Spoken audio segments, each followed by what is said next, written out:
నమస్కారం అండి. నా పేరు సుబ్రహ్మణ్యం రెడ్డి. నేను ఏలూరు జిల్లా పోలవరం మండలంలో ప్రకృతి వ్యవసాయంలో ఐసీఆర్పీగా పనిచేస్తున్నాను. నాకున్నటువంటి ఎకరం పొలం అండి. ఈ ఎకరం పొలంలో నేను గత 5 సంవత్సరాలు బట్టి ప్రకృతి వ్యవసాయం చేస్తున్నానండి. ఈ ప్రకృతి వ్యవసాయం చేస్తున్నాను. ఇందులో నేను ఏంటంటే మొదటి పంటగా మినుము వేస్తాను, తర్వాత మొక్కజొన్న వేస్తాను, పెసలు, బొబ్బర్లు, ఉలవలు అన్నీ వేస్తాను. ఏంటంటే ముందుగా అయితే వేసవి కాలంలో ఏంటంటే 25 రకాల నవధాన్యాలు ఇందులో వేస్తాను. అవి కరెక్ట్గా 45-50 రోజులు అయిన తర్వాత ఇది భూమిలో కలిగి దున్నేస్తాను. కలిగి దున్నేసిన తర్వాత దీని ఇప్పుడు ప్రధాన పంటగా మినుము వేస్తాను. మినుములో ఏంటంటే మనం ఇప్పుడు మినుముతో పాటు మధ్యలో పెసలు, బొబ్బర్లు, ఉలవలు వేస్తాను. వీటికి ఏంటంటే గ్రోత్ ప్రమోటర్గా వచ్చేప్పటికి మనం ఇక్కడ ప్రధాన పంట ఇప్పుడు మినుము వేసాను కదండి. ఈ మినుముతో పాటు 4-5 రకాల పంటలు వేస్తాను. ఏంటంటే మినుము ప్రధాన పంట అయితే పెసలు, బొబ్బర్లు, ఉలవలు, కందులు ఇట్లా ఇవన్నీ పెట్టుకుంటాను. ఇంటర్ క్రాప్ గా ఆల్రెడీ ఇందులో ఉన్నాయి. అంటే మనం గ్రోత్ ప్రమోటర్గా వచ్చే మినుము పంటకు సంబంధించిన గ్రోత్ ప్రమోటర్స్ ఉన్నాయి కదండి. అవి ఏంటంటే ఇది శాశ్వత జీవాంశం ట్యాంక్ అంటారు. ఈ జీవాంశం ట్యాంక్ లో నేను ఈ గ్రోత్ ప్రమోటర్స్ తయారు చేసుకొని ఈ పొలానికి ఇచ్చుకుంటానండి. ఈ జీవాంశం ట్యాంక్ లో కషాయాలు కానీ ద్రావణాలు కానీ ఇందులో కలుపుకొని ఇప్పుడు నా మినుము పంటకి ఏంటంటే నేను ఇది స్ప్రేయింగ్ అనేది చేసుకుంటానండి. శాశ్వత జీవాంశం ట్యాంక్ అని అంటాము. వ్యవసాయ పద్ధతిలో నేను ఈ మినుము పంట అనేది పండించుకుంటాను కాబట్టి దీనికి ఏంటంటే ఎటువంటి పురుగు మందులు కానీ రసాయన ఎరువులు కానీ అయితే నేనైతే వాడను.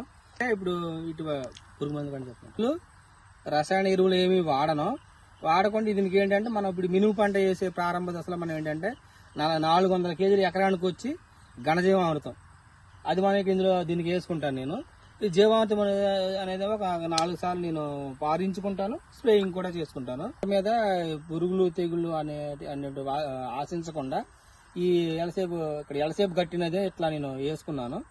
ఇలా ఏంటంటే ఇప్పుడు ఈ ఎలసేపు గట్టి మీద వచ్చేప్పటికి అన్ని రకాల తీగ జాతులు, కూరగాయలు, దుంప జాతులు, ఈ తీగ జాతులు వచ్చేటికి బీర, ఆనప,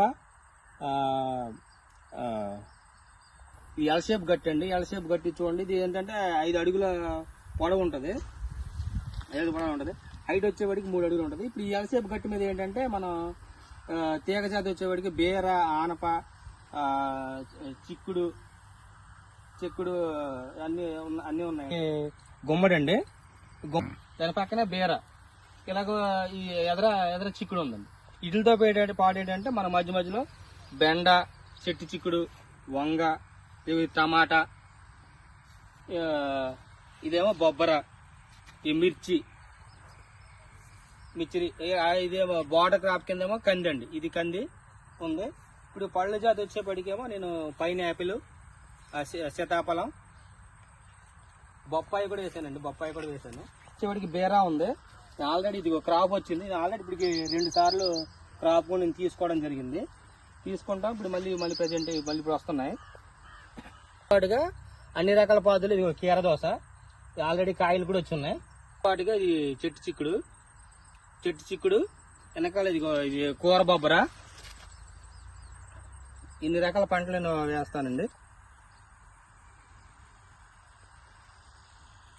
మనం ఎల్ షేప్ గట్టి మీద ఈ ఏ గ్రేడ్ మోడల్ అనేది మనం వేసుకొని ప్రధాన పంటతో మినుము పంటతో పాటు ఇక అన్ని రకాల కూరగాయలు, తీగ జాతి, దుంప జాతి, మన కూరగాయలు అన్ని పెట్టుకోవడం వల్ల ఇప్పుడు వచ్చే ప్రధాన పంట మీద వచ్చే ఆదాయంతో పాటు అదనంగా ఆదాయం మనం తీసుకోవచ్చండి. ఎందుకంటే ఇప్పుడు ఇందులో నేను ఒక తీగ జాతే కాకుండా దుంప జాతి, కూరగాయలు, పళ్ళు జాతి అన్ని రకాలు కూడా పెట్టడం జరిగిందండి. ఇటు ఇలా పెట్టుకోవడం వల్ల మనకి ప్రధాన పంట మీద ఆశించే పురుగు ఏదైనా ఉంటే ఈ ఎల్ షేప్ గట్టి మీద ఉన్న మీద ఆశించడం జరుగుతుంది. దానివల్ల ప్రధాన పంట మీద పట్టే చీడపీడలను మనం కొంతవరకు నివారించవచ్చు. మనం ఇలా ఈ పసుపు మనం పెట్టుకోవడం వల్ల ఏంటంటే ప్రధాన పంట మీద ఆశించేటువంటి పురుగులు, తెగుళ్ళు ఉంటాయి కదా, అవి మనం గుర్తించడానికి బాగుంటాయి. వీటితో పాటు లింగాకర్షణ బుట్టలు కూడా అక్కడ ఉన్నాయి కదండి, ఇవన్నీ పెట్టుకోండి. కొంతవరకు వీటి ద్వారా ఏంటంటే మన ప్రధాన పంట మీద ఏ పురుగు వస్తుంది, ఏదేం వస్తుంది అనేది మనకి తెలుసు. ఎల్లో ప్లేట్స్ పెట్టుకోవడం వల్ల మనం ఏంటంటే ప్రధాన పంట మీద ఆశించే పురుగులు మనం గుర్తించడానికి, దానికి నివారణ మనం ఏ కషాయాలు వాడాలి ఏంటన్న అది వాడడానికి కూడా మనకి ఎల్లో ప్లేట్స్, లింగాకర్షణ బుట్టలు ఉపయోగపడతాయండి. ఇప్పుడు ఈ రకంగా ఇందాక చెప్పినటువంటి పద్ధతులన్నీ పాటించి అందరూ రైతులు ఏంటంటే ఇలా పాటించడం వల్ల మనం పంటకి పెట్టుబడి ఖర్చు తగ్గుతుంది, మనకి ఆదాయం అనేది పెరుగుతుంది.